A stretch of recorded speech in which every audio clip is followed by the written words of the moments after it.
नमस्कार, आपके साथ मैं हूं मुस्कान नागदा। आप देख रहे हैं हिंदुस्तान मेल न्यूज। अब होगी मुद्दों की बात सच के साथ। मध्य प्रदेश की आर्थिक राजधानी इंदौर में एनआईए को मिले ईमेल के बाद चंदन नगर में रहने वाले सरफराज से इंदौर इंटेलिजेंस ब्यूरो सहित कई विभागों द्वारा 30 से अधिक बिंदुओं पर पूछताछ के बाद सरफराज को उसके परिवार के सुपुर्द किया गया है।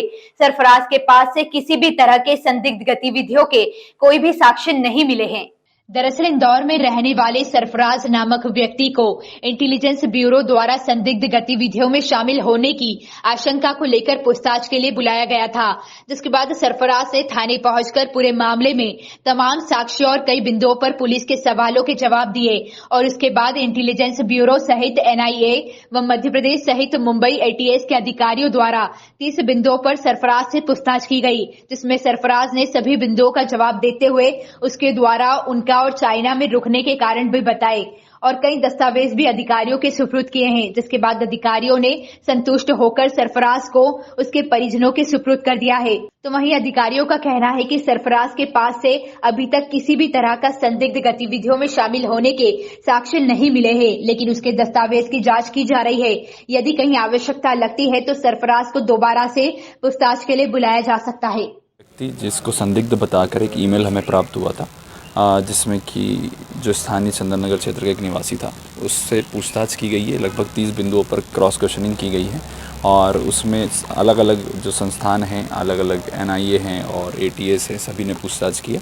मूलतः जो शिकायत ये सब पाया गया है प्रथम दृष्टया कि उसके विरुद्ध किसी ने उसको परेशान करने के लिए एक ईमेल किया था। तो अभी उसका ओरिजिन प्राप्त करने का प्रयास किया जा रहा है। संभवतः उसका हांगकांग से कनेक्शन निकल के आए। इंदौर के एयरपोर्ट के पास सिर्फ 200 मीटर दूरी पर मेट्रो स्टेशन बनेगा। इसे लेकर एयरपोर्ट और मेट्रो के अधिकारियों के बीच सहमति बन चुकी है।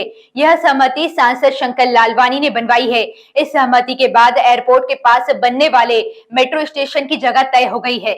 इंदौर मेट्रो एवं एयरपोर्ट के बीच ये मामला काफी वक्त से अटका हुआ था, जिसे लेकर यहां होने वाले काम को लेकर अड़चनें आ रही थी। सहमति बनने से अब एयरपोर्ट पर मेट्रो स्टेशन का काम शुरू होने का रास्ता साफ हो चुका है। सांसद शंकर लालवानी ने एयरपोर्ट पर विभिन्न अधिकारियों के साथ बैठक की और इस मसले को सुलझाया। उन्होंने इंदौर एयरपोर्ट पर प्रस्तावित मेट्रो स्टेशन की जगह भी देखी और अधिकारियों को आवश्यक निर्देश भी दिए। मध्य प्रदेश के वित्त मंत्री जगदीश देवड़ा ने आज विधानसभा में बजट पेश किया। यह शिवराज सरकार के चौथे कार्यकाल का अंतिम बजट है। जनता पर कोई और नया कर नहीं लगाया गया है। बजट में महिला, यूथ और किसानों पर फोकस किया गया है। खासकर महिलाओं के लिए शिवराज सरकार ने अपना खजाना खोल दिया है। विधानसभा चुनाव से पहले ये आखिरी बजट है। इसमें स्टूडेंट्स को भी ध्यान में रखा गया है। फर्स्ट डिवीजन से 12वीं पास करने वाली छात्राओं को स्कूटी दी जाएगी। बेरोजगारों को 1 लाख सरकारी नौकरियां दी जाएगी। मध्य प्रदेश के तीर्थ स्थलों पर हेलीकॉप्टर सेवा शुरू की जाएगी। पर्यावरण को ध्यान में रखते हुए 15 साल पुरानी सरकारी गाड़ियां प्रदेश में अब नहीं चल सकेगी। अप्रैल से नीति लागू हो जाएगी। मध्य प्रदेश में सीएम राइस स्कूल की शुरुआत इसलिए की गई है ताकि वे शिक्षण संस्थान का बेहतरीन उदाहरण बन सके, लेकिन भोपाल में सीएम राइस रशीदिया स्कूल में 2 शिक्षक मंगलवार दोपहर को नमाज पढ़ती मिली, वो भी क्लास में। इन 2 टीचर्स ने पहले बच्चों को क्लास से बाहर निकाला, फिर नमाज पढ़ी। ऐसा यहाँ रोज होता है, जबकि बाकी क्लास में बच्चे पढ़ते मिले। स्कूल के ही कुछ अन्य शिक्षकों ने नाम ना छापने की शर्त पर बताया कि शुक्रवार को यहाँ बच्चे भी नमाज पढ़ते हैं। इसके बारे में सब जानते हैं, लेकिन कोई कुछ नहीं कहता। मामले में जब प्रिंसिपल केडी श्रीवास्तव से पूछा गया तो उन्होंने कहा, मुझे इसकी जानकारी नहीं है, नहीं मेरी नजर में कभी ऐसी कोई गतिविधि आई है। मध्य प्रदेश के सीहोर में पिछले दिनों विश्व विख्यात कथावाचक पंडित प्रदीप मिश्रा द्वारा सीहोर में किए गए रुद्राक्ष उत्सव के दौरान हुए चक्का जाम को लेकर इंदौर के वरिष्ठ अधिवक्ता द्वारा सीहोर कलेक्टर, प्रशासन और यातायात एसपी सहित पंडित प्रदीप मिश्रा को नोटिस भेजकर 7 दिनों में जवाब तलब पर्सनल नोटिस जारी किए गए हैं। दरअसल पंडित प्रदीप मिश्रा की कथा भारत ही नहीं पूरे विश्व में काफी चर्चाओं का विषय बनी हुई है। ऐसे ही एक मामले में सीहोर में बने उनके आश्रम में फरवरी माह में रुद्राक्ष उत्सव मनाया गया था, जिसके तहत लाखों की जनसंख्या सीहोर पहुंची थी। जिसमें इंदौर से भोपाल गए 2 अधिवक्ताओं को सीहोर के कार्यक्रम में लगे चक्का जाम में काफी समस्याओं का सामना करना पड़ा था और वह भोपाल में एक हियरिंग में नहीं पहुंच पाए थे, जिसके कारण उन्हें काफी नुकसान हुआ। इस पूरे मामले को लेकर वरिष्ठ अधिवक्ता द्वारा बताया गया कि कथावाचक पंडित प्रदीप मिश्रा द्वारा तो 1 महीने पहले से ही रुद्राक्ष महोत्सव को लेकर सोशल मीडिया से लेकर मीडिया और अन्य स्थानों पर विज्ञापन जारी कर दिए गए थे, लेकिन सीहोर की जिला प्रशासन, सीहोर के कलेक्टर और यातायात एसपी द्वारा किसी भी तरह की उचित कार्रवाई नहीं की गई, जिसके कारण लाखों लोगों को समस्याओं का सामना करना पड़ा। इसी बात को ध्यान में रखते हुए यह नोटिस जारी कर 7 दिनों में जवाब तलब करने की बात कही जा रही है।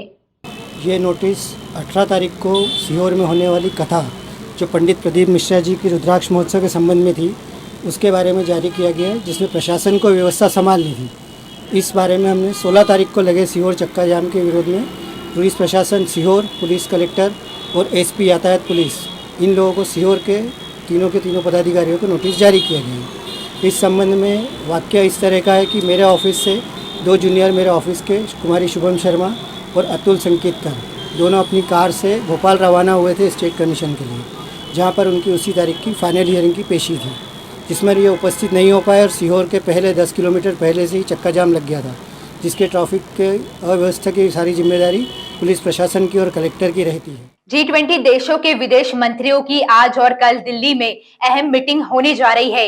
इस मीटिंग से पहले बुधवार को ब्रिटेन के फॉरेन सेक्रेटरी जेम्स क्लेवरली ने भारतीय विदेश मंत्री एस जयशंकर से मुलाकात की। क्लेवरली ने इस दौरान 14 फरवरी को बीबीसी के दिल्ली और मुंबई स्थित दफ्तरों पर आयकर विभाग के सर्वे का मुद्दा उठाया।